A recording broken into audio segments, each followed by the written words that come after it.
And can you hear us?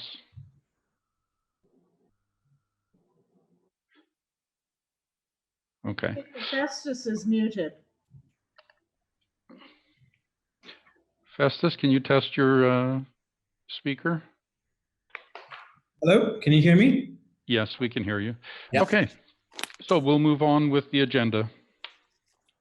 So our first item is the approval of minutes. Firstly, regarding the June 10th, 2020 regular meeting, does anyone have any corrections they would like to request to the minutes? Okay, I'd like to request a motion to adopt the June 10th, 2020 regular meeting minutes.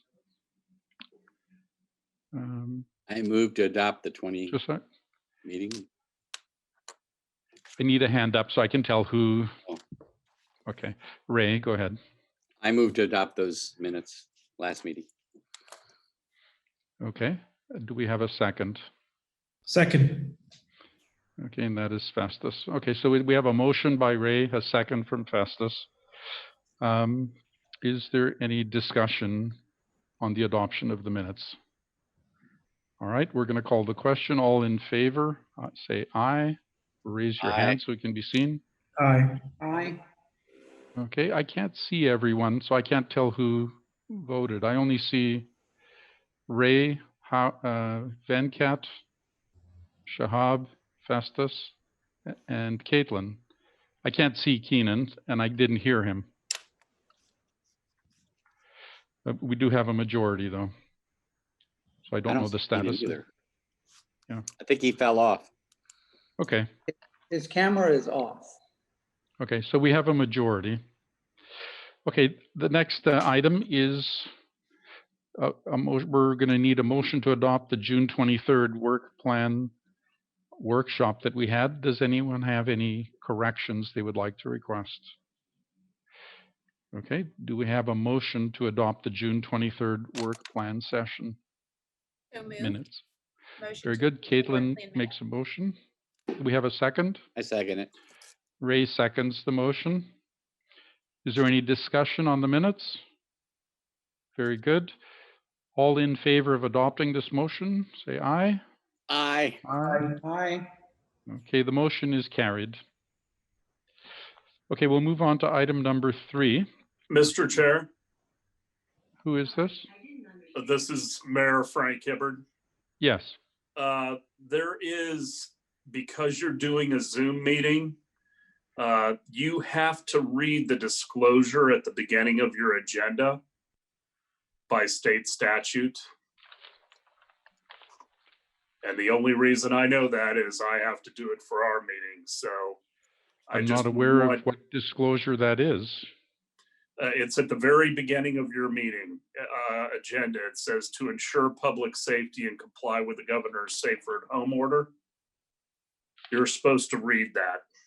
Okay, it is not on my it's not on my agenda. Okay. Well, then you can't read it. Okay. On the second page. Does anyone, Amanda, do you have it? And I'm sorry, I didn't realize that you had to read it. I thought we only had to publish it. So I can. You're supposed to read it. So there's two options. Running afoul of the requirements. Yeah, thank you. You have access to it. Could you read it for us? Yes. So to ensure public safety and comply with the governor's safer at home order in response to the COVID-19 virus, the Clearwater Downtown Development Board will hold a public meeting on Wednesday, July 8th, 2020 at 5:30 p.m. using communications media technology.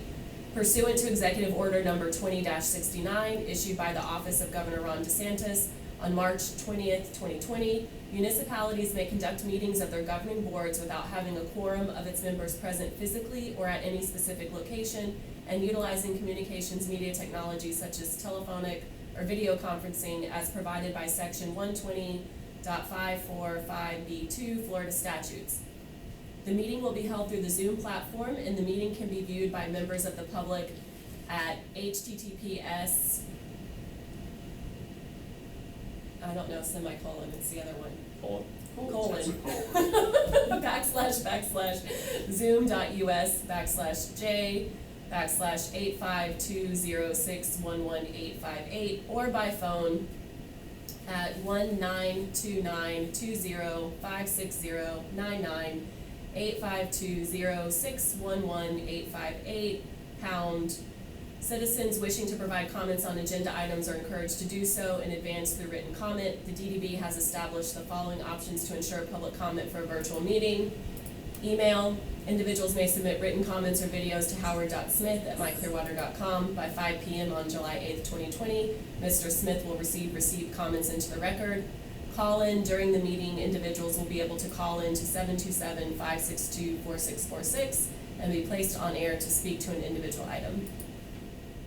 And at this time, we don't have any emails, and we don't have anyone who has called in or logged on to the Zoom platform. Thank you for letting us know about that, Mayor Hibbard. Certainly. And I want to welcome Keenan has joined us, so he is now present in the meeting. Okay, so I will just go on with the citizen comments for item on the agenda just to comply with it. The rules for citizen comments are that comments are limited to matters relevant to downtown. Comments on items on the agenda will be held until the agenda item. Speakers must identify themselves. The time limit of 3 minutes will be enforced. Are there any citizens at this time that want to comment on items not on the agenda? There being none, we'll move forward to item number 4, new business items. And the first topic is to select a DDB auditor. To do this, we will have to recess the meeting of the Downtown Development Board, and then we will open the audit committee into session. Do we need motions to accomplish this, or do I just declare it?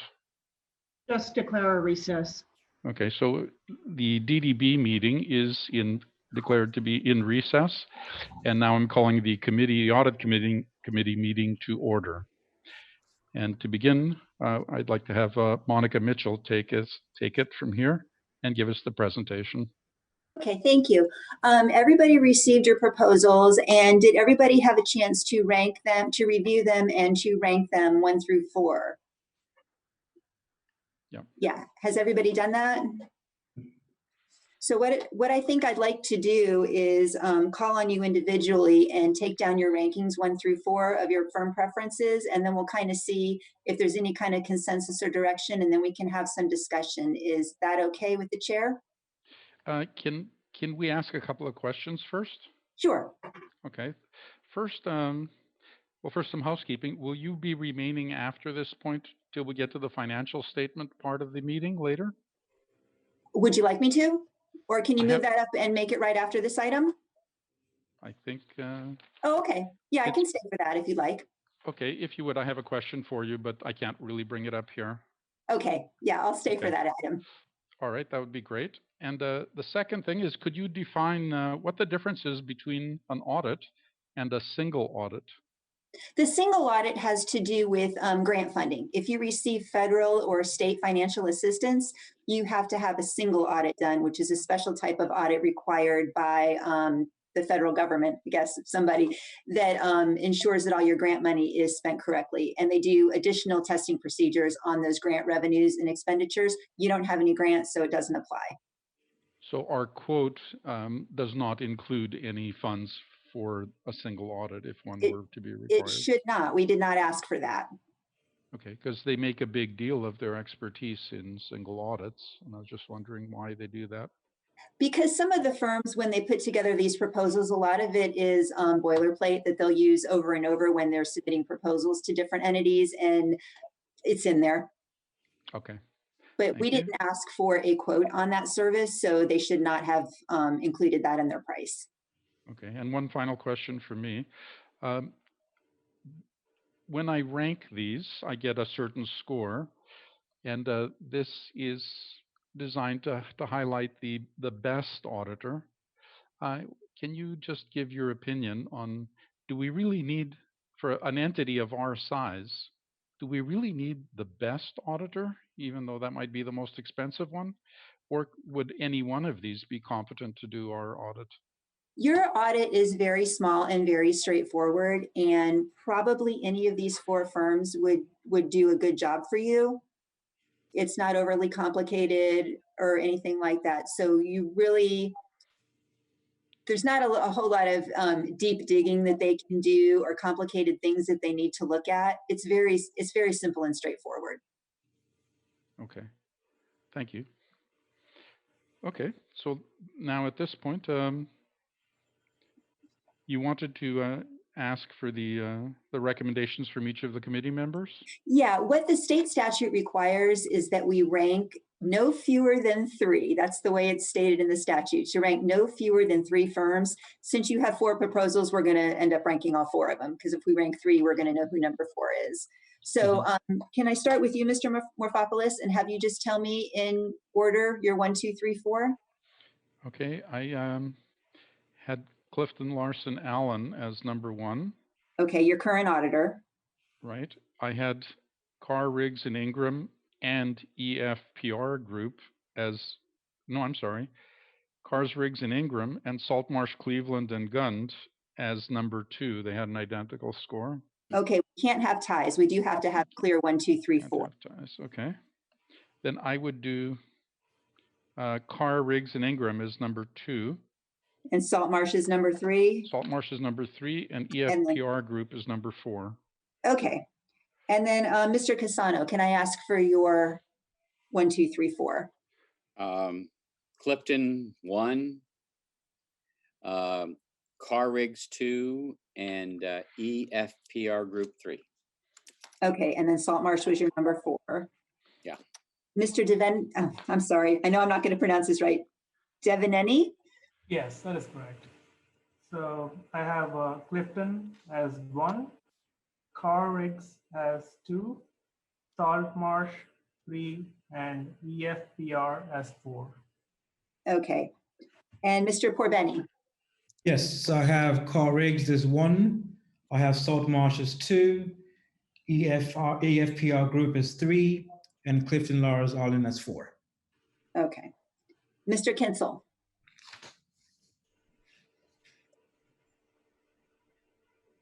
You need to unmute your microphone. Are you? Keenan, we can't hear you. We can't hear you.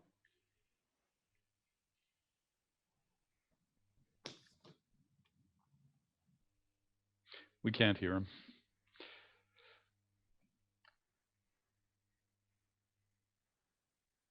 How do we do that? Why don't you send him a chat, Amanda? Oh. Oh, so he can hear us, but we can't hear him. Okay. Can you put in the chat box then who your number 1, 2, 3, 4 are, Mr. Kinsel?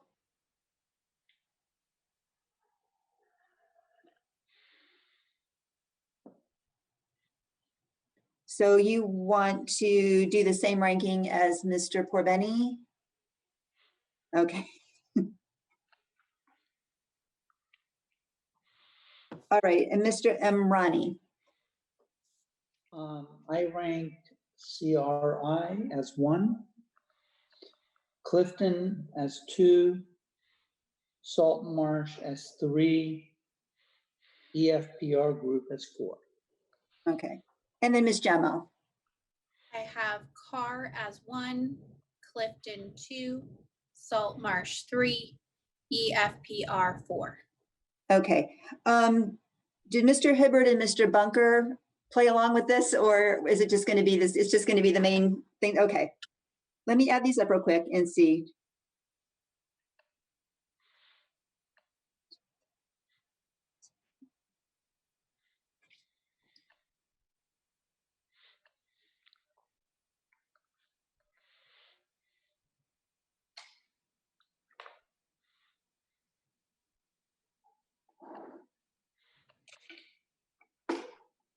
Okay, so the ranking came out. Carr, Riggs, and Ingram is number 1 overall. Clifton Larson Allen came out as number 2. Saltmarsh as number 3, and EFPR Group as number 4. Very good. So based on that, we need a motion to adopt that ranking as our recommendation to the DDB. Okay, unless you'd like to have any discussion about any of the firms, if anybody was kind of on the fence and wanted some discussion. Yeah, well, we can have the discussion, but we have to have the motion first. Okay. Yeah. So can someone make a motion? Anybody? I move that we accept that ranking as the DDB ranking. Very good. That's Ray making a motion. Do we have a second? Second. Caitlin gives us a second. All right, now we're at the point where we can discuss these recommendations before we present them to the board. Does anyone have anything they'd like to say about this?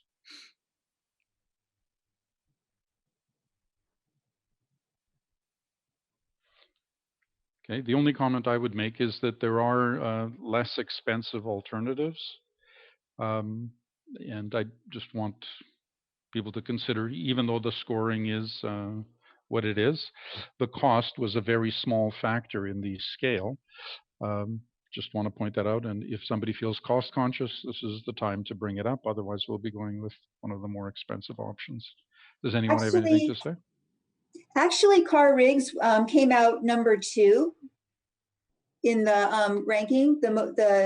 The least expensive option was EFPR Group, but they scored the worst, in your rankings. Carr Riggs was actually the next best price. Okay, that's good. Thank you for pointing that out. And Saltmarsh was just a little more expensive than them. And then Clifton Larson Allen was quite a bit more expensive than everybody else. There was a $13,000 difference over 5 years between EFPR Group and Clifton Larson Allen. I was a little surprised at that because they're your current auditor, and I mean, they kind of know the ropes and know what they're getting into. I was a little surprised that they bid such a high price. Yeah, I found it, I got a bit of sticker shock myself. Any other comments from anyone? Okay, so let's call the question on this motion. All in favor, say aye. Aye. Aye. Okay, are there any opposed? All right, it looks like it passes unanimously. So the audit committee will now adjourn and we will resume the DDB meeting, and I call the board meeting back to order. So we will, Monica, if you can present the committee's recommendations to the board. Oh, okay. The Auditor Selection Committee has selected Carr, Riggs, and Ingram as your auditor for the next 5 years. They had an overall score of 10. Clifton Larson Allen had an overall score of 15. They were your second choice. Saltmarsh had an overall score of 20, and EFPR Group 25. So it was a very clear number 1 choice. Very good. Okay, now, are there any citizen comments on the proposed recommendations? Amanda, do you have anyone there? Okay. Very good. Okay, so do we have a motion to adopt the recommendations of the audit committee? I move we adopt the recommendations of the audit committee. Thank you. That's Ray. And do we have a second? I'll second We have that. a second from Keenan. So Keenan seconds the motion. Now, any board discussion on these recommendations? Okay, we discussed them several minutes ago as the audit committee, but now as the board, there do not appear to be any comments. So all in favor of adopting this motion, say aye. Aye. Aye. Okay, and there don't appear to be any opposed. So it passes unanimously. Okay, now, with everyone's permission, could we alternate the 4.2 with 4.3 so that Monica so we can address the question to her first? Everyone concur with that? Okay, no objections. Okay, so let's go on to item number 4.3. And the first question, or the only question actually that I have, is about the CRA intralocal agreement revenue. And every year or so, I have to have this explained to me because it never quite makes sense. It says that we received $286,000 in CRA intralocal revenue, and that we gave out the identical amount in intralocal revenue, or that was in our budget. What I understand this to mean is that when the DDB was created, land values were at a certain amount, and based on the mills and those properties, we get a certain amount of revenue, and that's all the DDB is entitled to. And then, but additional taxes are raised because everybody in the district pays the 1%, and therefore this additional money is collected, but we hand that back to the CRA, and then the CRA gives it back to us somehow. Can you correct what's wrong with that? Because that doesn't make sense. Okay, here's what happens. I think it's a statute, and Amanda might be more familiar with this, but when a CRA, when a community redevelopment agency district is created, all of the taxing authorities in that district have to pay a tax increment to the community redevelopment agency. So the city pays it, the county pays it, and the DDB pays it, because all three of those taxing entities overlap in some way the community redevelopment agency. So the community redevelopment agency gets tax increment financing from the city, the county, and the downtown development board. However, they have an agreement with the downtown development board that says they'll give the downtown development board its money back. So two separate things happen, and that's kind of why it's shown in two places on your financial statement. The first thing is the statute requires that you pay the tax increment financing to the CRA. So that's the part you see down near the bottom of your report under fixed payments, where you see the CRA increment payment of $286,000 happening. That transaction is where the DDB paid the CRA, and that's required by statute. Then you have an interlocal agreement with the CRA that says the CRA refunds that money. And that's why you see up at the top of the statement under income, that CRA interlocal and agreement revenue, because in accordance with the interlocal agreement, you get that back. Okay, the problem with that is that it does not change at all how much money the DDB has in its budget. No, it doesn't affect the bottom line, but we have to show it as two separate transactions because two separate things happen required by two separate sets of legislation. So we show each one. We don't just pay the CRA and then cancel that out when they pay you back, because then it's not reflected anywhere in your financial statements. And that wouldn't be correct either. But then shouldn't, and this is not just for argument's sake, I'm actually trying to understand this. For us to have paid the CRA $286,000 and then get it back, then the ad valorem taxes, I think that line item is incorrect where it says $370,000. No, sir, that's a separate transaction. That's a separate transaction entirely. That's where you tax the people in the downtown development board district. You levy a tax of 0.97 mils on the properties only within the DDB district, and that's your $370,000 worth of revenue. It's not the same money at all as the CRA money. Okay, so basically what you're saying is that the 370 is the total amount we collect. And Correct. of that 370, we have to pay 286,000 of it to the CRA and then get it back. Correct. Okay, that needs to be explained to me every 12 to 16 months. It has been for years. Okay, I understand it. I won't ask you again for at least a year. Okay. Now, Okay, I that know was my it's question. I know it's confusing because when I first came here and I saw the way that was presented and read the legislation behind it, it took me a little while to wrap my head around it too. It's a little bit different. Okay, thanks for staying and clarifying that for me. Oh, you're welcome. Okay, so now we can, we're still on 4.3 and Ann Lopez, do you have any presentation to make to us or anything to say to us? Is Ann here? Oh, Amanda. Okay.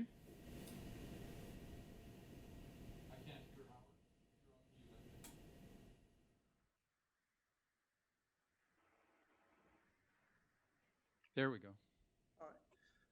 Good evening, everybody. Howard Smith, Business Assistance Administrator for the Community Redevelopment Agency. So for item 4.3 is the adoption of the May 2020 financial statement for filing. In the month for May, DDB funds totaled $6,972.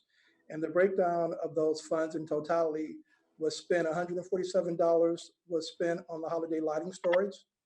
$4,187 was spent on the PSTA Jolly Trolley, and $6,126 was spent on the CRA admin fee, and then $658 for the Pinellas County Tax Collector Commissions. The DDB also received revenue credit in amount of $4,146.75, and this was an adjustable tax value credit. With that, which we just talked about, the DDB tax increment payment of $306,749.85 to the CRA was made in December based on the estimated taxable value. And in the month of May, after the value adjustment board met, there was an adjustment, which was a reduction to the taxable value, which resulted in a final taxable value of $302,608. Excuse me, I don't have on my glasses. $302,603,000. We have the ending balance. The DDB has an ending balance of $238,169, and the cash in bank is $545,827, with the reserve at its current rate of $75,000. Thank you, Howard. Now, a question on this item. Do we have a reason why the number went to 302,603 when it was the budget was only we were only expecting 286,023. What made it so much higher a figure?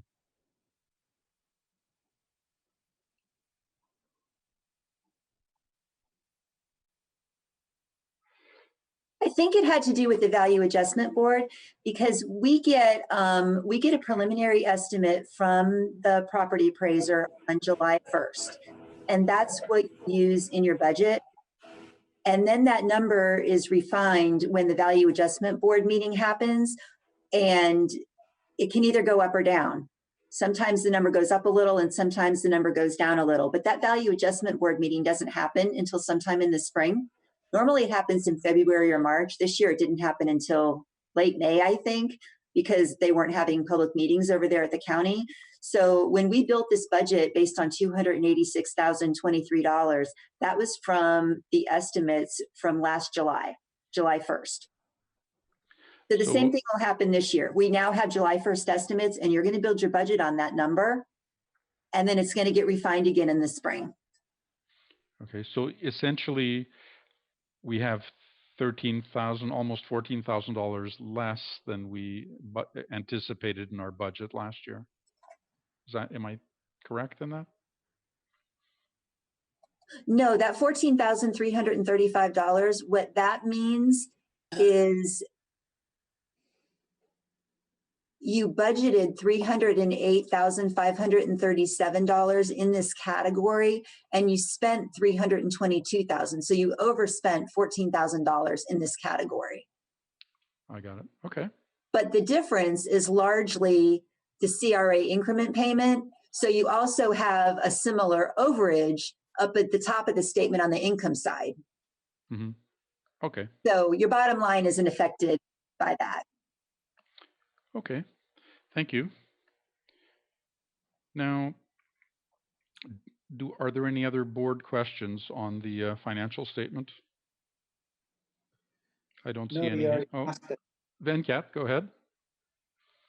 In line item 45, future downtown initiatives, the amount left $71,208. Is that the amount left for the rest of the year? Is that the amount we can use for future activities in this year? Yes, that money is available for you to budget into another program.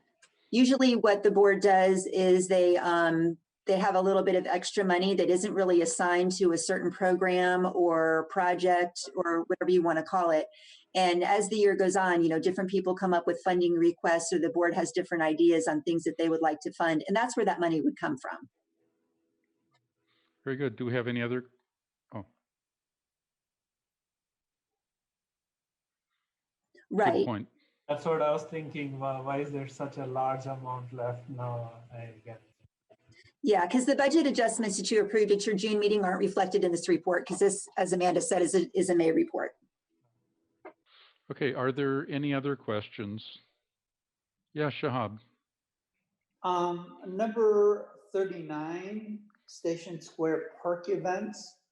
Can someone explain to me what is that? Where that number come from, and what are the actions that have been taken before?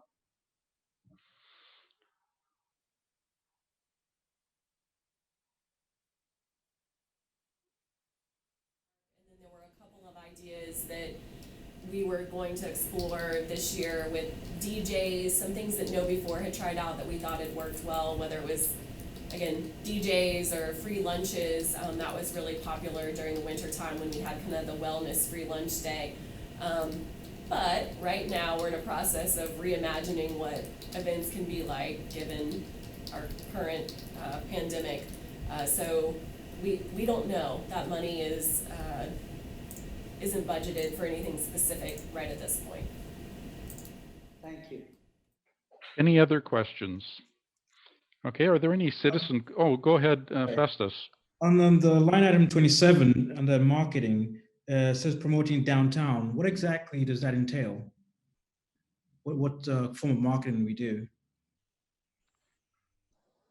For the viral video campaign, and then there was a larger PR campaign that was in the process of being worked on. So it's for all the downtown promotional videos and different advertising. And I'm not quite sure if we have anything specific. So it's possible that there's some things the CRA hasn't charged the DDB for yet that will bring that line item down, but I know that we will not have spent all of that money, and probably won't by the end of this fiscal year if there's something that you guys have in mind. But that's what it's for, is a partnership between DDB and CRA for joint marketing campaigns. Go ahead, Festus. Is there a way to find exactly what has been spent and what has been spent on, just to be exact? And also the videos. What exactly it's been spent on, but we will, just because Ann Lopez is usually my invoice person and she's not here tonight. But we'll email that out to you. Thank you so much. Okay, I believe that this $20,000 figure is reduced by the amount that we spent on the video contest that we had a few months ago. Am I correct, Amanda? Right, and it was When we worked with the Clearwater Arts Alliance for the video contest, I think those total costs ended up being close to $8,000, somewhere in that neighborhood, but we'll get you the exact amount. Okay, any other questions? Keenan? Okay, Keenan's question is, to be specific, we should know how much is spent on Google or Facebook ads. I didn't see the rest of it. It kind of faded out. Yeah, can we? Great. Thank you, Amanda. Anyone else have a question related to the financial statement? Okay. Are there any citizen comments on this financial statement? Is there anyone on board, Amanda? Okay. So I'm looking for a motion to adopt the February. May, Which month is it actually? This is May. June. Is it's the May financial statement. the May financial statement? Hey, don't skip my football season. Okay. Is there a motion to adopt the May 2020 financial statement? I don't see a hand. I move to adopt. You had one Okay. from Keenan. Keenan had one written out. Okay, well, Keenan, you're the man. And do we have a second? I'll second that. I saw Caitlin's hand first there, so Caitlin wins the prize for seconding the motion. Okay, so now, do we have any additional board discussion on the financial statement? I do not see anyone. We're going to call for the question. All in favor of adopting the May 2020 financial statement for filing, say aye. Aye. Aye. Aye. It appears unanimous. Okay, now we'll go back to item 4.2, and that's the draft of the work plan. Amanda will take that item for us. Can't hear you, Amanda. Okay.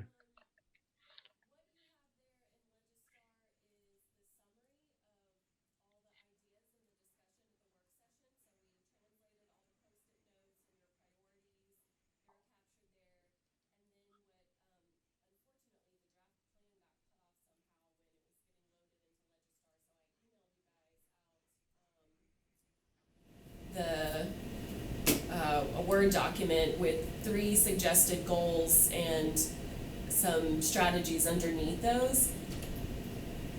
We mailed a postcard to every single DVB property owner asking them to attend the meeting tonight. And then we had to turn around, obviously, and go virtual. Up till this meeting, we had 17 responses in the online survey that was sent out, and it's still open for another day or two. So I think in terms of tonight, I'm happy to, walk you through what's drafted. Obviously, we're not gonna have a robust public discussion or comment right now, and we need, a week or two to think about how we can safely, garner some more public input. So what I'd ask tonight is, if you guys like, I can kind of walk through what we've suggested so far. Other than that, we need a little bit more time, to think about how to get more feedback from the public, and for you guys to think about what we've suggested and to make those changes. Board, how do you feel? You want her to go through the document that she sent us? I was just asking the board if they want you to go through all that, or do they just want to read it and take it up next time? Say we take it up next time. If it's not Yeah, done. I agree with the same. We can take it up next time. Okay, does anybody want next time? Okay, it sounds like the consensus is to leave it for now and take it up next time.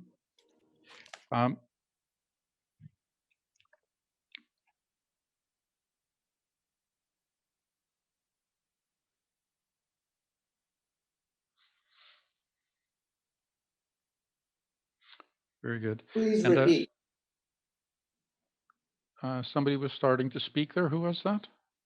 I said, please repeat the number just in case they didn't write it down.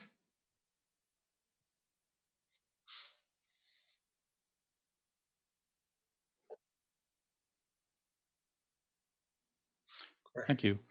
And Amanda, you answered one of my questions by saying you had 17 survey responses. My other question was, have you had any other just general feedback from DDB ratepayers just at the idea of that they received a postcard? I have not. Howard, have you? I was just interested if there's any kind of reaction or if it made any impact. So we've been wanting to do something like this for a long time. Okay, well, at least we got 17. How many were mailed? 900. It's still up and open too. Yeah, really. I got one. I Okay, got- well, any other comments or questions from the board? Okay, and are there any other citizen comments on the draft work plan? There being none, we will leave this item. And we will go to item 4.4. And Amanda, are you going to take this one or is Howard? No, I'll take this one. Howard. So for item 4.4, this is more for information based. The certificate of taxable value was received from the Pinellas County Property Appraiser's Office. So on June 29, 2020, the Pinellas County Property Appraiser's Office provided the 2020 preliminary tax roll. And the tax roll for information based is the basis of calculating the actual taxes to be levied upon residents within the jurisdiction of the taxing authority. So the 2020 taxable value for the Downtown Development Board is $436,146,887, which is an increase of 10.22% over 2019, where the total taxable value was $395,690,054. Excellent. And I believe that's all we have to do with this item, correct? Correct. This was just informational purposes. Okay. Thank you. Let's go on to item 4.5. Howard, if you can present us the information on the millage rate for fiscal year 2020-2021.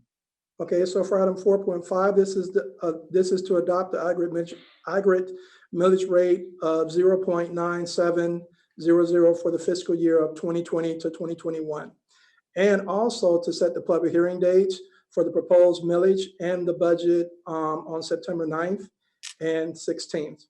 So part of the process is, due to the statewide trim schedule for 2020,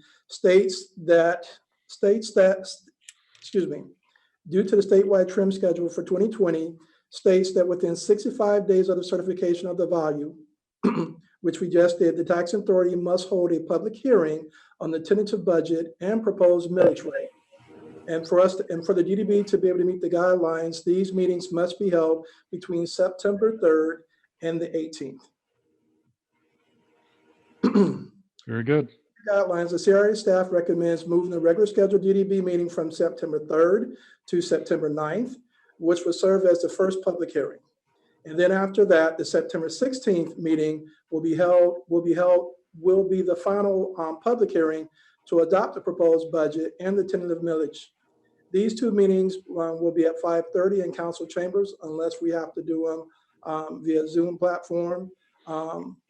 So for item 4.5, we'll move to adopt the aggregate millage rate of 0.9700, which is the current millage rate that we have for our fiscal budget. Any questions from the board? Yes, Venkat. Howard, I have a question. Has the millage rate increased from 2019 or has it remained the same? No, it's still the same, and it's the highest millage rate that we have. Oh. It has not changed. Okay. Are there any other board questions? All right. Are there any citizen comments on the millage rate? Okay. Now I will first request a motion on adopting the millage rate of 0.9700 for the coming fiscal year. Does someone want to make that motion?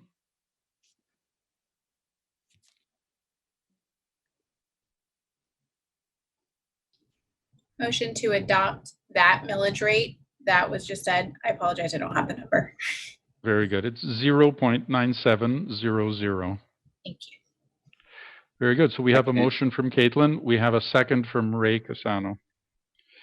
Okay, now, is there any board discussion on this millage rate? There being none, all in favor of adopting this motion, say aye.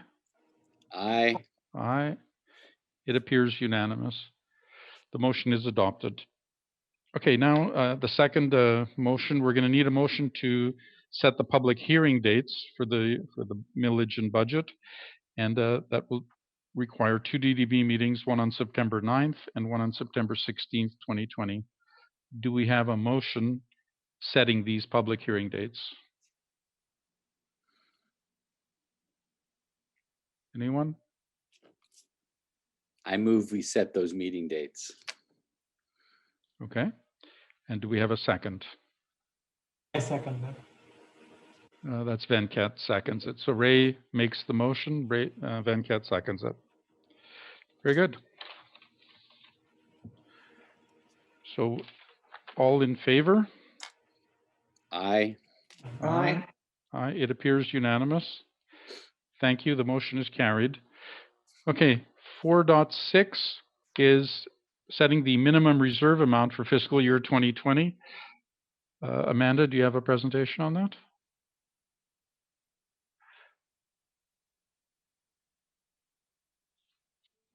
So we need this number to plug in to the budget that you'll be looking at in the next couple of months. In the past, you've set it at $75,000, which, you know, as the chairman mentioned before, came in handy this year for providing some unanticipated business assistance. This year, we're recommending $50,000 to give you a little more flexibility as the pandemic continues, as new events might come your way. However, you can make budget transfers at any point at any meeting during the year. So we think $50,000 is good for now, but if you want to do a higher amount, you can. If you want to do lower, you can. But we just need a number tonight to prepare the budget. Do we have any questions from board members on this matter? Okay. Do we have any citizen comments on the proposed minimum reserve amount? All right. Do we have a motion to set the minimum reserve amount? Mr. Chairman, I have a question. Yes. What is the historical amount we've had? Has it been always the same or?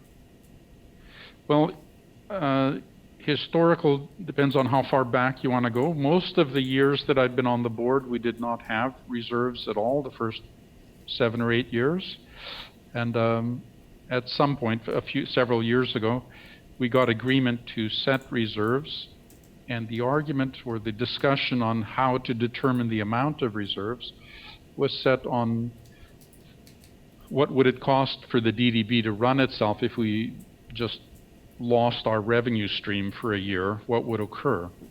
So we needed a certain amount of money to handle the staff and our normal ongoing expenses, and to have some amount that we felt comfortable with beyond that, for some unanticipated crisis, sort of like COVID-19. And so after much opposition, it was adopted eventually and has ranged between 75,000 and some higher number, if I recall correctly, somewhere in the 80s. So it's been reduced over the last couple of years to 75. Does that answer your question? Yes, thank you. I Okay. move we accept the $50,000 reserve. Okay, do we have a second? I'll second that. Okay, Ray made the motion and Shahab has seconded it. Now, is there any additional board discussion on the minimum reserve amount? Okay, all in favor, say aye. Aye. And raise your hand. It'll make it more obvious for me. Aye. Very good. It appears that we have a majority. Thank you. Okay, let's go to item 4.7. The chair appoints the nominating committee. And who is taking that, Howard or Amanda? I'll take that. Okay, Howard. In preparation for the October 2020 election, we need to appoint DDB members to serve as a nominating committee. And with that, members Ray Casano and Venkat Devine are not eligible to serve on the nominating committee as their current terms will end in December. So we need to appoint members. So we need to have volunteers. Okay, my question is, can we just appoint so that people can interact at the next meeting? Why don't we appoint everyone on the board with the exception of those 2 members as members of the nominating committee? Any problem with that? No? Okay. Sounds reasonable. Okay, so then I guess we need a motion to put that into effect. Is that right, Amanda? No, you don't need a motion. The chair appoints the committee. Okay. Then I appoint all the members except Ray Casano and Venkat Divanini as members of the nominating committee. Thank you.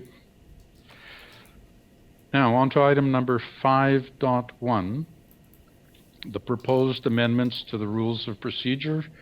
Elise, would you take that item for us, please? Okay, I'm sorry, I'm off to the side. I'm sharing the computer with Sandy, and we're still socially distancing, so we're behaving here.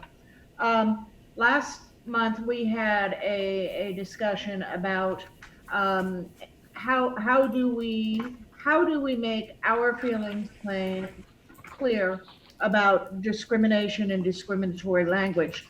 And we had quite a discussion about First Amendment rights and what a board can and can't do. I just wanted to let you know that what we do in Florida, well, the U.S. Constitution doesn't really govern it because the U.S. Constitution does not give you the right to speak to a board. Okay, but Florida gives you a right to speak to a board. In addition to the Sunshine Law, we have a specific statute, 286.0114, that gives you a right to give citizens a right to talk to a board about any pending matter. Like most boards, we take that a step further. We don't limit it to pending matters. We also allow a citizen's comments for things that are not on the agenda.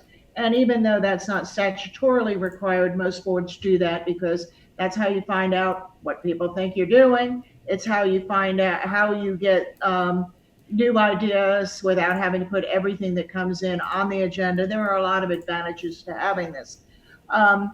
Once you allow people to comment, then you get into issues regarding content. And with content, you have to be careful because once you allow people to talk as a government entity, then you are looking at First Amendment, okay? What you can do about content, you're also looking about the statute. The statute doesn't allow people to comment willy-nilly.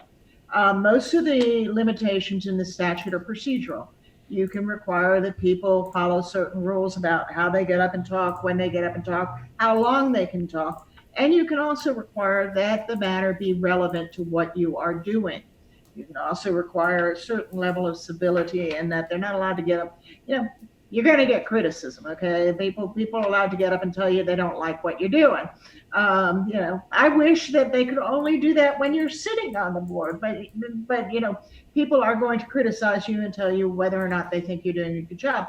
They're going to come up with ideas that you may not necessarily like, but that's what you've opened yourself up to. But they can't threaten you. They can't get up and tell lies about you. They can't say, we want you to deal with countryside, because that's obviously not within your agenda. So there are certain things that you can limit as far as content is concerned. For instance, we would not see, I think it was Michigan or Minnesota, where you had the guys show up with guns at the legislative session. They're not allowed to do that in Florida. We could arrest them. All right. So there are limits we have here. You can expect certain behavior. The changes to the rules and policies and procedures you adopted last month appear in actually 3 places. All right. And if you look at item Roman numeral 3A, That is nothing to do with what we discussed last month, but that has to do with something that happened last month.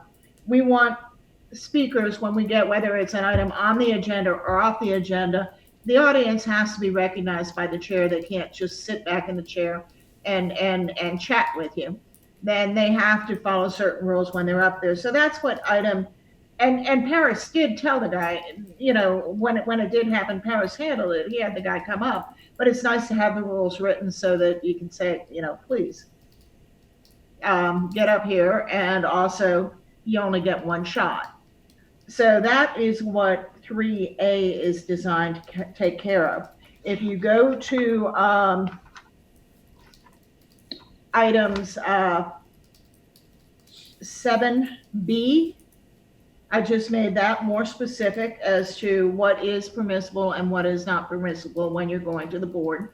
It's not a huge substantive change, and it is all, since we have to be careful about contents, I'll tell you that I just combed through the Attorney General opinions and found out what they said yay to and what they said nay to.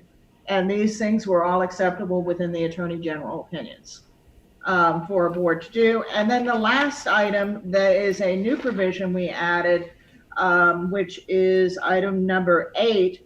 And that just puts together our policy of what we consider, what we feel that the DDB we're announcing. Of course, we would do this anyway, but we're saying it out loud, well, in writing. The DDB will comply with all City of Clearwater, State of Florida, and United States ordinances, regulations, and laws prohibiting discrimination.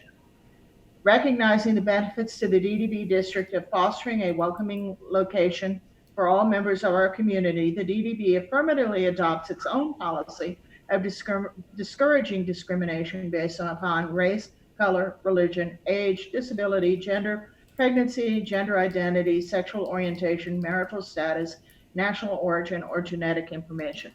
This is a policy. Most of this you're required to care about anyway. You're required to behave that way anyway. But this is putting on the record that the DDB is on board with this. Any questions? Oh, I'm sorry, that's Paris's question. Yeah. Sorry. Okay. Does anyone have any questions on this? Yes, Shahab. Does this rule of conduct extend to the board members? What? Does this rule of conduct extend to the board members as well as the audience that come up to speak, the public? All right, if you're talking, there are two parts here. If you're talking about 7B, that applies to everybody, and that's the one that says specifically what you are and are not allowed to do. You can't repeatedly interrupt, you can't, that applies to everybody, okay? And that is not substantively much different than what we had before, it's just more specific. When you get to item number 8, that is a statement of policy. It is what the board is adopting as a guiding principle, but it does not totally affect the people who speak with you, whether on the board or not. Now, I would certainly caution any board member to from going against this policy, because as a government official, you are not supposed to discriminate. However, you do also have to recognize that discrimination is activity, not words. All right, I can say horrible things. I can say that there should be no gay bars in downtown Clearwater. That's against this policy, but I am not personally discriminating when I say that, because discrimination I have to do something to prevent them from being able to, or to prevent gay bars. I have to do something that stops them from being able to do what they're doing. So there's a difference between words and actions. If my words don't stop you, then I'm not discriminating. And private citizens, except in limited circumstances, for instance, hiring, housing, things like that, private citizens are allowed to act in a discriminatory manner. Governments are not. Employers are not. People who are making housing available are not. But unless there is a specific regulation, there is nothing prohibiting private citizens from being discriminatory, because the law, following the law does not make you a good person. Following the law is a minimum standard that is put in place, and all following the law does is keep you out of jail and keep you from being fined. I would hope, that most people hold themselves to a higher standard than that.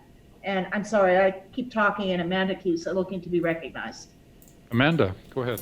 Yes, I just wanted to add in that if you guys like, we can put this non-discrimination state on our funding agreement form. So anytime you say, listen, if you're taking a grant from the DDB, you have to agree to abide by this statement, right? So in who you issue grants to, you're going to be following it. That's the policy on you. You can also ask that the recipients of your grant funding also follow the non-discrimination policy. Right. And we already have it in quite a few of our contracts.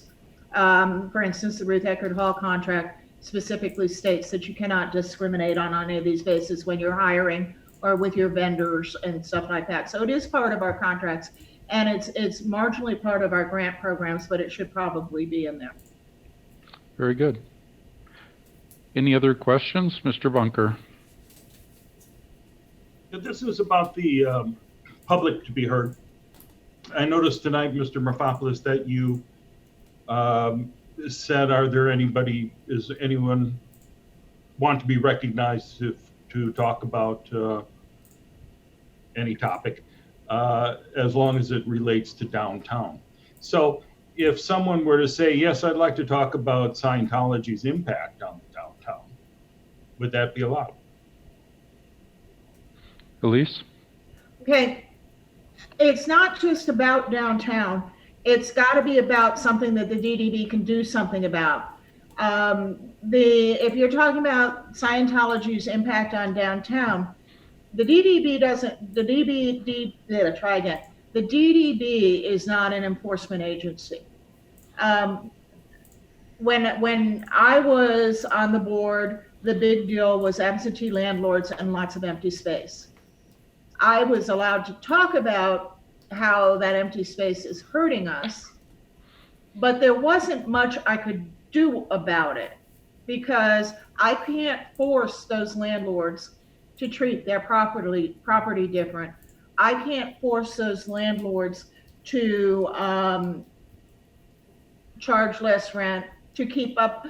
Now, the DDB can't even enforce people to follow code and keep their property up to code. That's a city job. But even city jobs, the city is limited as to what it can make property owners do.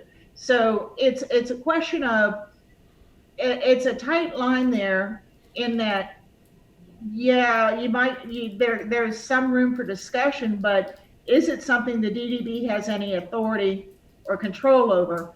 And if it's not, then it's a short discussion, because we have no control over what Scientology or Scientologists do with their property, just like I had no control over those absentee landlords. Hey, does anyone else have a question? Okay, do you have another question, Mr. Bunker? Well, it's a follow-up. Because since we have so many members who are high-level Scientologists who have gone far up the bridge and have so many connections within the Church of Scientology, including people here who are developers themselves, and probably know other people who have purchased buildings, either on behalf of Scientology or just as members who, since 2017, purchased a lot of these empty buildings. no one could come up and say, hey, can you find out through your connections who owns these and what the plans are for them? Is that something that, so there's no mention of Scientology at all? Elise, It's not you have your DDB hand up there. business. I'm sorry, was Mr. Bunker finished? Sure. Yeah, I think he finished asking his I question. didn't want to interrupt. Yeah. Talking to specific board members to act as individuals in whatever their capacity is as individuals is not a board thing. All right. If you through your relationship with people on the board say, you know, I'm curious about this, or want to know about this, or I feel that something should be done about that, you know, that's the individual board members. But just as me as a Catholic, if you came to me and said, can you do something about the Catholic Church's property, blah, blah, blah, can you talk to them about it? Well, as an individual, I can talk to them about it. As a board member, I don't have the right to do that. I don't have the right to say, I'm a member of the DDB, so I'm asking you to do blah, blah, blah, blah, blah, blah, blah. You know, you have to stay in the range of what you're allowed to do under a particular board. And quite frankly, the DDB is allowed to do less than the city is allowed to do as far as enforcement is concerned. Yes. Go ahead, Mr. Bunker. So if a citizen came forward in the Citizens to be Heard section, and they said, I'm terribly concerned about police brutality and the aftermath of George Floyd and the continuing actions we're seeing in the country, and I would like to talk about that. Would they not be allowed 3 minutes to discuss those issues? Go ahead, Elise. No, that is something over which the DDB has no police power. The DDB has no police. That is something over which the DDB has no control. That is, I mean, you're just wasting, you're talking to the wrong group. Basically, you're talking to the wrong group. We have, if you wanted to come and talk to me about, I'm really concerned about the beach issues, and you know, we do a lot, we have a lot of things in common with the beach, and we need to talk about beach issues. I'd have to say that's not allowed. That's not something this board has any control over. We are limited to what we can do. And as an individual, I'm sure each and every one of us is terribly concerned about the protests and violence. But that's not something that is within the DDB's purview. It's not what people are paying us for. Okay, Amanda. Sorry, unrelated to this, but Mayor Hibbard wanted to let you know he's sorry he had to leave. He's at the Clearwater High School graduation tonight, so it wasn't, he can't be in two places at once, although he wishes he could be. So just wanted you to know that's where he went. Any other questions from anyone on the board? Okay, go ahead, Mr. Bunker. So therefore, essentially, you've stopped all communications about Scientology. No. That's No. right. Not really. Just- I mean, when you're talking about property owners, we talked about absentee landlords, but it was a short discussion. It was, is there anything we can do? No, we can't. Did you hear All right. Ray's response of, that's right? That seems to be the goal, and that seems to be what he just achieved. It's not No, DDB he and business. I already had this discussion. I'm sorry, you're supposed to recognize us. Okay, yeah, Ray, don't just interject I till you're know. recognized, please. Elise, go ahead. Okay, we've already had this discussion multiple times, and what he's saying is that's his understanding, because it is. We are limited to those things we can do something about.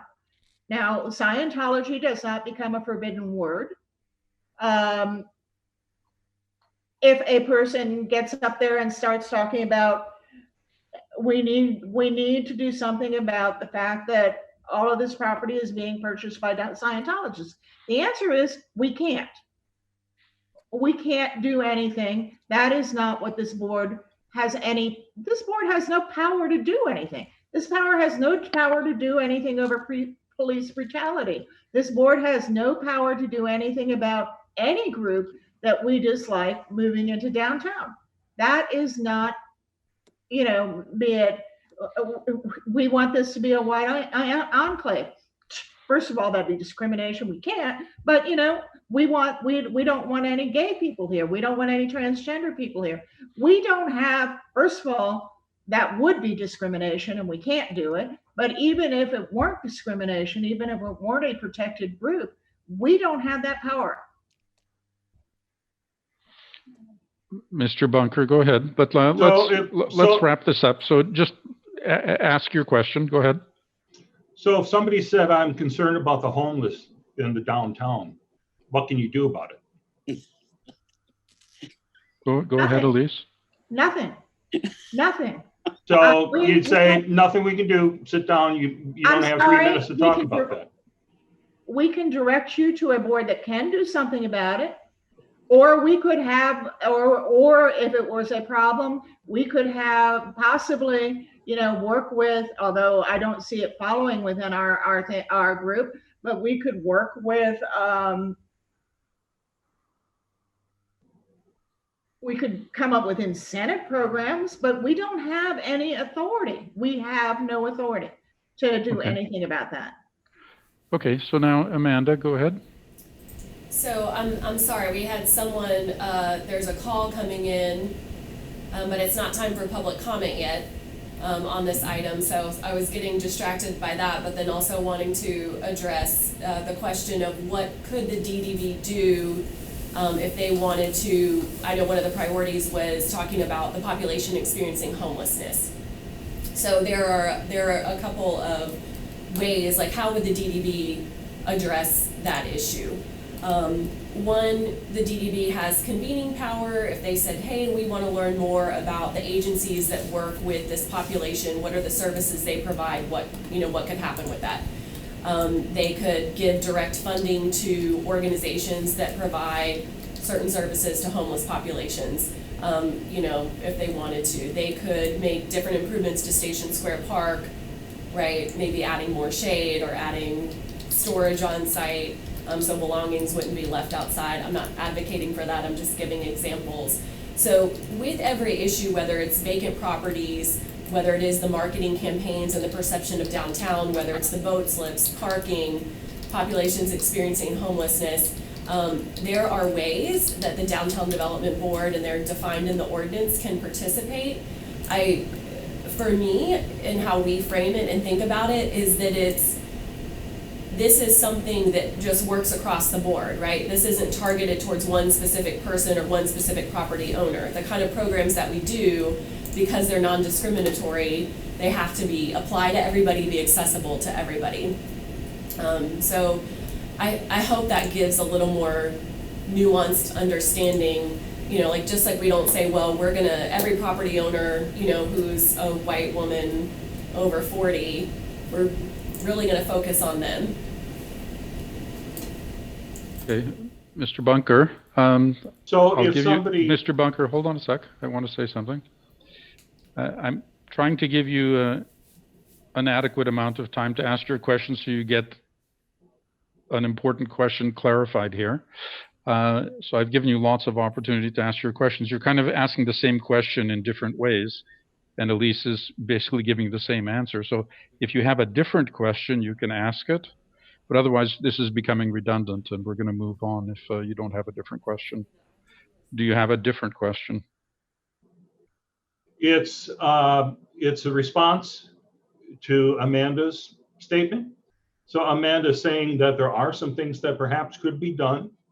If somebody is concerned, as business owners seem to be down here, about homeless people, that the board may be able to do something about that, even though Elise has said, no, You can't talk about that. So what would the difference be between that and people saying, we tried to open a brewery and some of the PR people from the Church of Scientology, for example, came in and said, we're going to stop you every way we can. If that were to happen, isn't that something that should be addressed? Okay, let's clarify that didn't happen, but go ahead, Elise. That's just an example. Yeah. Okay. I didn't say we don't talk about the homeless. What I said is we don't have any authority to do anything about it. What I've continuously said is we are an incentive group, not an enforcement group. What Amanda was talking about were incentives, things we can work with to help. But homeless is not a protected group. All right. We can't say we are going to come up with some rules that affect gay people. We can't say we are going to come up with rules that affect Scientologists. We can't say we're going to target anybody of any particular protected group. So if you're talking about something that is just targeting a protected group, that's something we can't do. Now, if one of our, if anybody in downtown says, I don't want a brew pub here, and I'm going to do what I can to prevent you from getting a brew pub, there's not much this organization can do, whether it be Scientologists or non-Scientologists. We have no enforcement ability over private citizens. All we are is an incentive group. Okay, who's my deputy chair here? Ray? Ray, can you hold the meeting for a second? I have to go to the bathroom. So okay. You take over as the chair till I get back, okay? Okay, I'm the chair temporarily. Yes, Mr. Bunker. So we can't target a group. Yet this law seems to be targeted to protect a group, one specific group. What have we done that affects, I'm sorry, Ray, I'm not allowed to jump in without you recognizing me. Yes, Elise. Okay. What, this non-discriminatory provision, is that what you're talking about? Yeah. That is pretty much language taken from governmental entities, from feds and the state. We have added, I think marital status was not part of most, but we added marital status. But I'm sorry, if you're talking religion and you're a government, you're not allowed to discriminate. If you're talking gender and you're a government, you're not allowed to discriminate. You're not allowed to target. You can have, although this group probably would have issues with it, but certain government entities can say, we want to encourage a more diverse population in downtown. And you can come up with incentives to do that, but you cannot come up with prohibitions. And you cannot tell private property owners, this board can't even make them mow their lawn, all right? We have no control over private property owners. Yes, Mr. Bunker. The reason I say this was targeted, because the timing certainly seems to be targeted specifically at me. There was an attempt by the majority of the board and past board members to come to the city council meeting to expressly say that I cannot be on the board. You should not appoint me to the board. And during that process, as you said, Elise, that people aren't allowed to come up and tell lies, many of these folks told lies about me. I'm not upset about that. That's expected. But I don't believe this push would be happening if I hadn't been elected onto the city council and then asked to be seated on this board. So it seems to me like this is targeting a specific group of suppressive persons who might dare to mention Scientology.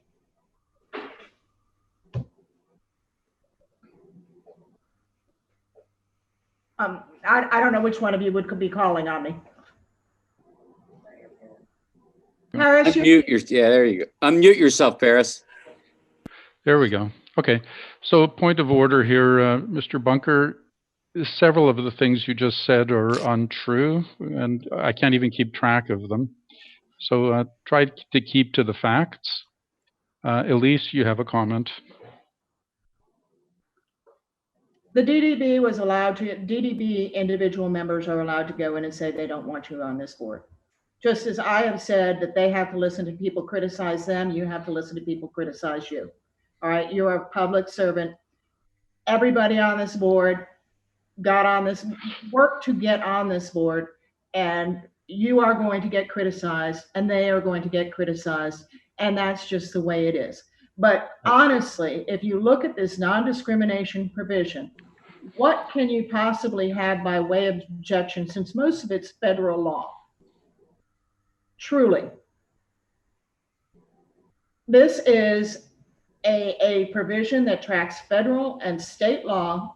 We have been working on our policies, procedures, bylaws, ordinance since well before you were elected. This is a process we have been going through, and this non-discrimination provision is about as inoffensive as you can get. Thank you, Elise. Now, okay. If there's any other board member that has any questions, I think we've kind of beat this to death, and I want to move the meeting along. Do we have any other board members that wish to say anything? Okay, Shahab, go ahead. I would like to actually end on this and move on to something more productive. Me too. This discussion has nothing to do with downtown, and that smirk on your face, sir, is basically uncalled for. You just need to knock off this activity you're doing, and let's talk about discussing how we can actually be productive for this downtown and do things for it as an incentive. And if you have a beef with some religion, I'm sure you can go to court and go to, I don't know, look at the Bill of Rights and find out that maybe they have to rewrite it for you if you don't like a certain religion. Let's get on with our downtown business. Okay, so I'm going to call a close to board questions at this point. And we're looking for, are there any citizen comments on the proposed amendments? Amanda? One caller, so when we get to, are you asking for it now? Yes, I am. Okay. Caller, you are unmuted. You have 3 minutes. Hi, my name is Lisa Lanza, and I think it's really good to have this conversation, and I hope that the rest of citizens of Clearwater and elsewhere will watch this discussion, because your attorney clearly explained the law, and during the election, people just didn't seem to understand why Mr. Bunker's platform and comments were just not applicable to serving on city council, and that they are issues that neither the city council nor the DDB can do anything about. And so I'm really glad you are having this conversation, even though it's tiring. It's still good, and I'm going to encourage people to listen to the dialogue.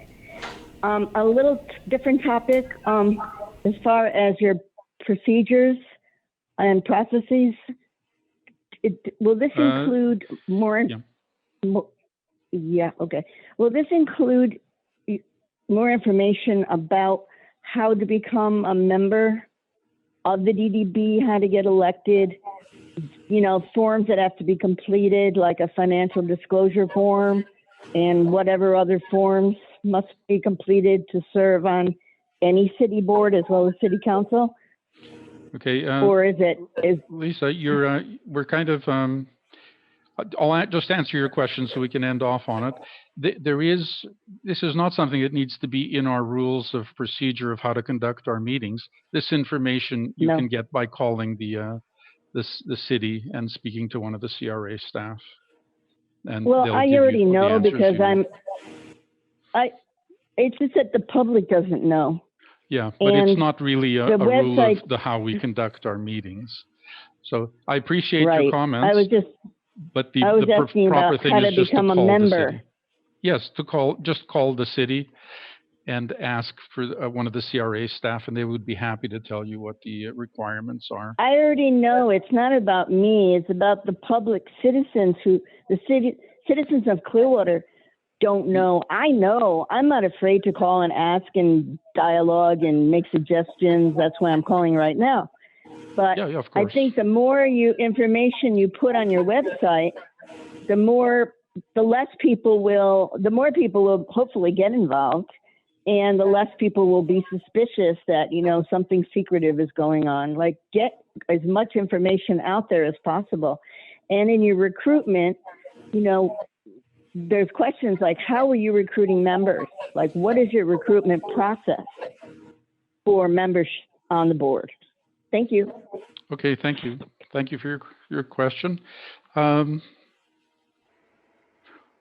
recruitment process, I think we promote the idea in our meetings that we're going to have an election, and that people that qualify, we state what the qualifications are, and the nominating committee actively looks for people that are willing to participate on the board.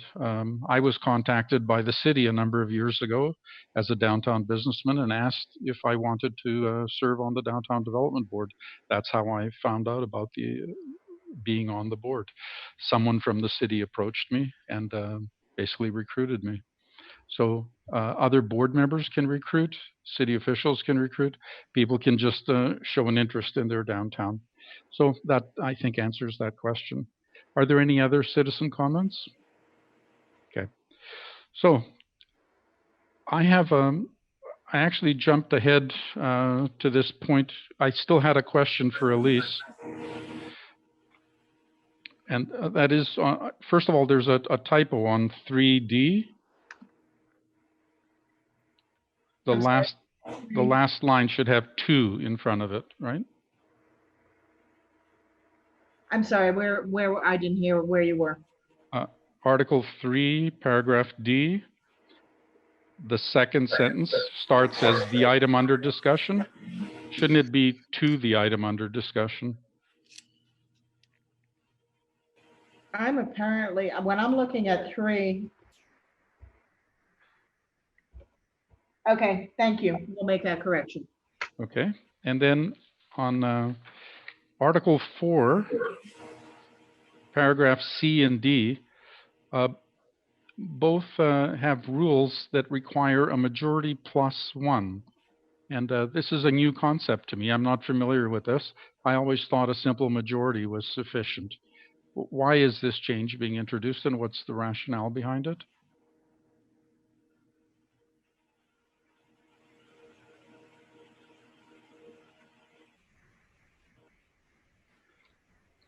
Well, because it was already in one of your policies. One of your older policies. It's not a requirement. It was just something I picked up from what you already had. Yeah, I don't recall ever seeing it. If it was there before, it's never come to the attention of the board before. It is something that you all approved last time, and if it's something you don't want, then you need a motion to change it. Okay. I would like to suggest that traditionally we've gone with a majority rather than a majority plus 1.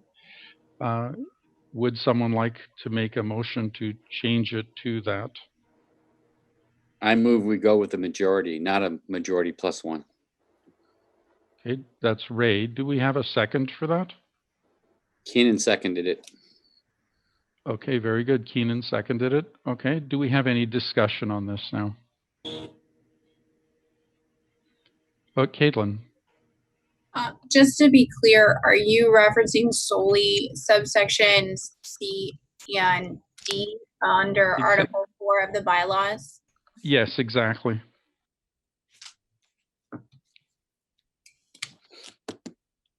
Okay. Does anyone else have anything to say about this?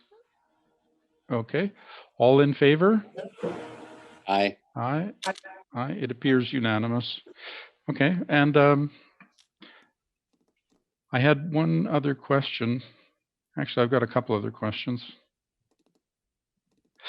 While we're discussing the procedures and finances, there's a section on finances. What is the threshold for staff to expend dollars before it has to come up to the DDB? Should that be in our rules? And I don't see it in there, but have we discussed that, Amanda? This is just the procedures for your meetings. That's it. Your financial policies and procedures are a separate adopted document, so they aren't part of this. So those are, the staff limit is $5,000. Okay, good. That clarifies that. I kind of merged them into one.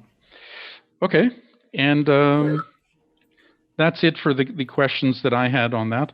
Now, do we have a motion to adopt the proposed amendments to the rules of procedure as of right now?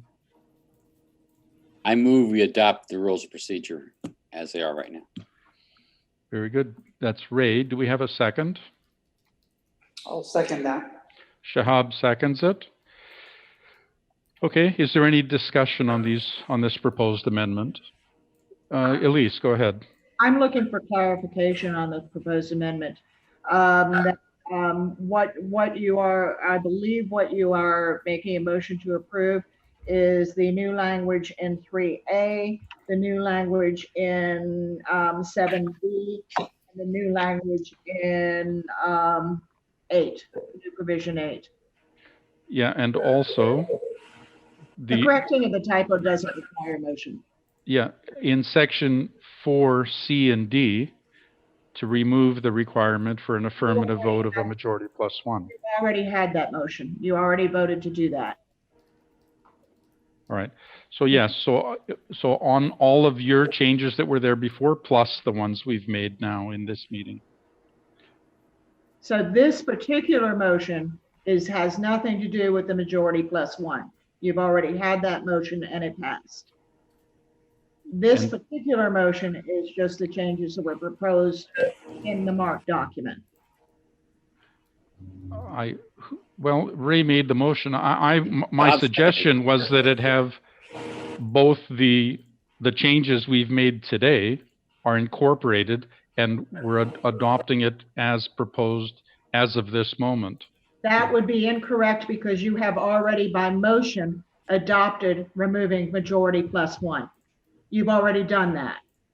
Okay, so that will be in the final document. That's already going to be in the final document. You have already adopted that.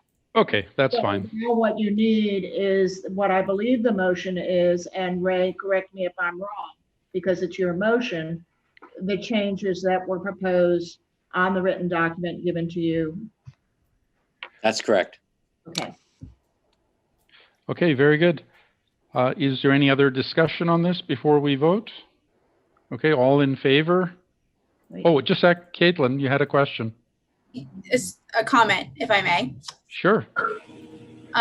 So 2 points as to the issues raised by our public commenter. Thank you so much for your comments. I just wanted to address that the bylaws are on our website.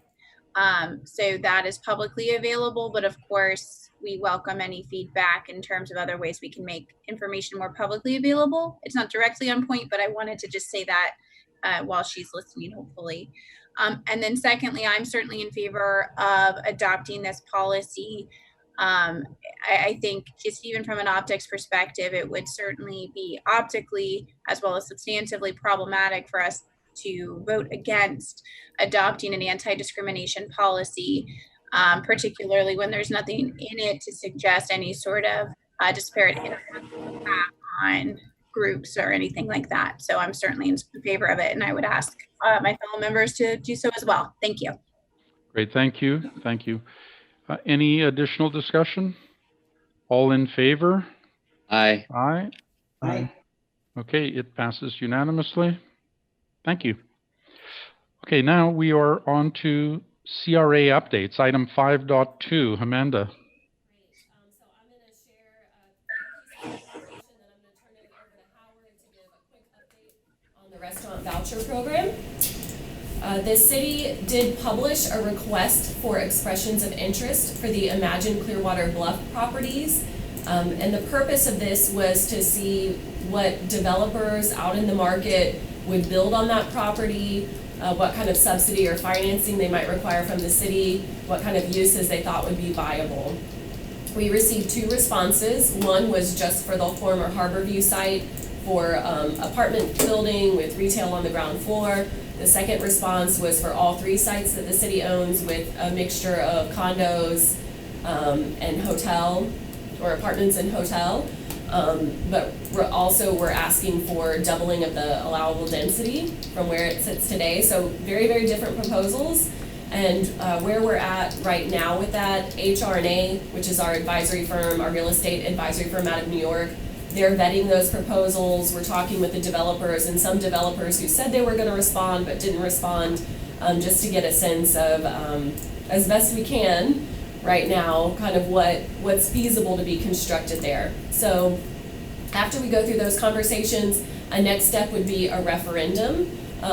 City residents have to approve any sale or lease of the Harborview and former City Hall property. That referendum right now looks like it's most likely in March of next year because of all the things that are required. And then after we go through referendum, then we would issue a formal request for proposals, which is when you would select, not you, DDB, but the city council or the CRA, the winning proposal to redevelop the properties. So I just wanted to give you a little bit of an update on that. Also, the CRA has published 3 requests for letters of interest at downtownclearwater.com. So for 3 sites that we own, and we are looking for mixed income apartments on those sites.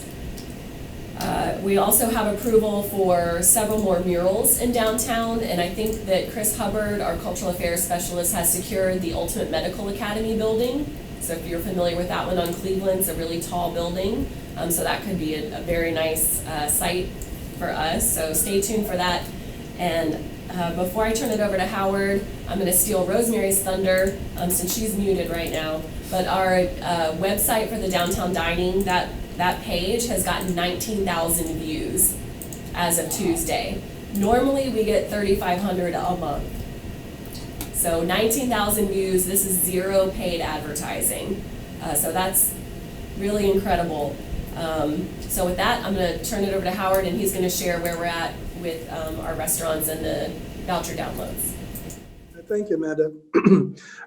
With the summer 2020 dining program, that was the CRA initiative to be able to support those restaurants in the downtown and East Gateway area. Since we launched the program, which launched on July 1st, we've had a total of 1,985 vouchers be registered by Clearwater residents. The program is targeted at Clearwater residents to be able to have them have a unique dining experience in downtown. It's a free voucher for $20. And with that, 4 out of the 9 participants for the restaurants that have signed up have already met their total for use, for having their vouchers be redeemed. And currently, overall, we are at a utilization rate. So we still have a few more vouchers out there. If any Clearwater residents, for our viewers at home are watching, they can go to the downtownclearwater.com website and be able to go online and be able to register for any of the existing vouchers that we have for redemption. Thank you. Very good. I had a comment on, I'll get to you in a second, Keenan.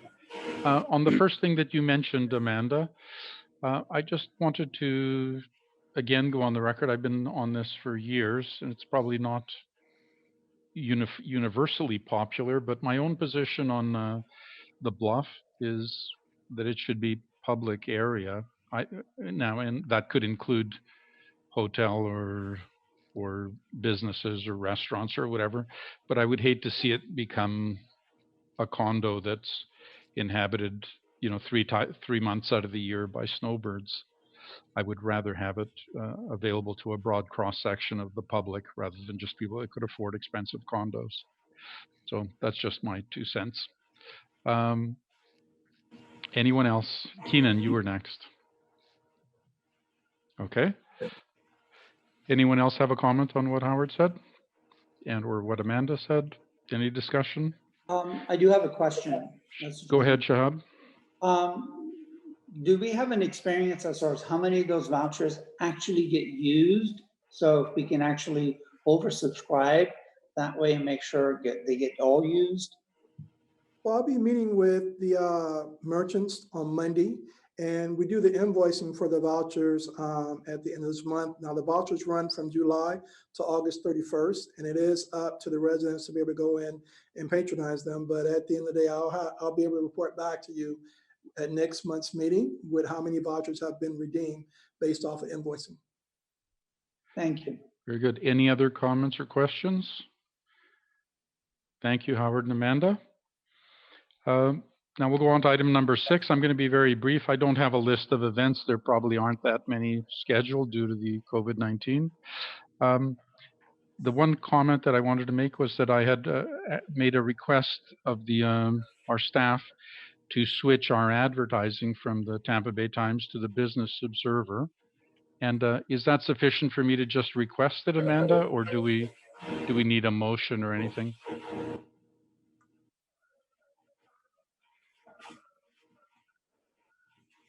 Okay, because I noticed I have a subscription to it now, and I noticed all the Pinellas County legal ads are in it. So it's obviously considered a proper vehicle for that kind of notification. And I would rather advertise in the Business Observer. Okay, so now that's it for my chair's report. On to number 7, board members' comments. Beginning, well, let's go with Venkat first. After the last council meeting, the Imagine Clearwater project is soon coming to a reality. We hopefully will be having thousands of visitors coming to downtown Clearwater. We need to have a better parking plan to accommodate all these visitors. I know that the city already did a previous parking study, but I don't know if that previous parking study covered all the visitors that will be coming due to the Imagine Clearwater project. I think the city should address this parking problem that will come in the near future. Very good. Ray? Yeah, I'm looking forward to the Clearwater or Coachman Commons getting started. I think it's going to be a real plus for downtown. Very good. Festus, do you have a comment? Yes, this is just also in regards to what Amanda mentioned in the updates. It's pretty nice to hear that a lot of a couple of developers are interested in the Bluff and the city properties, but also something that was brought to my attention was there was a new zoning passed by the county, and I was wondering if we can find out if Clearwater has adopted the new zoning changes, and if they haven't, why is it taking so long to adopt that? I think that's something we should discuss, because that would definitely help in getting more developers interested in Clearwater. Okay. Shahab, do you have a final comment? Yeah, I would love to explore ideas of take advantage of, maybe do some signage of the people going to the beach from the Gulf to Bay. So maybe we can route some of them into downtown for a visit or some sort of a incentive or something to get them to come visit downtown, because they are driving there.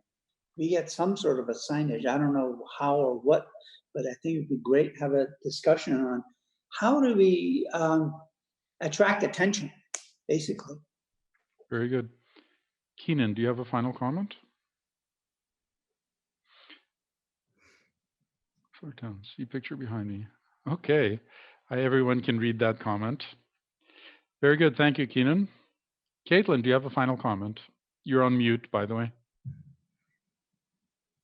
You'd think 4 months I've already picked up how to use Zoom, but I guess not. I echo everyone else's comments. The one thing I wanted to kind of briefly sort of report on is what we're currently envisioning to address the equity and diversity work that I had requested of the board, which had kindly been granted as of last month. We certainly, and I welcome any input we have from members of the public in terms of ideas that they have for programs, projects, whatever it may be. One thing that we are in the works of starting is potentially an on the table project, which kindly Amanda and Rosemary had heard about before, and it's a fantastic program trying to bring groups of people together and really come out with tasks of how to address specific issues. What our current plan is to do is to have a smaller version of that, potentially with members who would help kind of facilitate a future bigger program. And our goal is to potentially do that prior to Labor Day. We'll see how that works. I'm working with Amanda and Rosemary to make that happen. I'm currently trying to reach out to members of the public who, would likely serve in potentially a host or facilitator role. And so if anyone is interested or has questions or ideas, I certainly welcome that. But we're trying to hit the ground running on that topic. So thank you very much. Thank you, Caitlin. Does our ex officio member have a final comment? Yes. COVID-19 is real. Please wear a mask when you're outside. If you're going to a store, if you're going to a restaurant, please be safe, protect yourself, and protect others. Okay, and my final comments are just stay safe, be well, and do your best to prosper in a difficult economy. To everyone that's a small businessman or struggling with employment issues, good luck. And with that, at 7:17 in the evening, this meeting is adjourned. Thank you.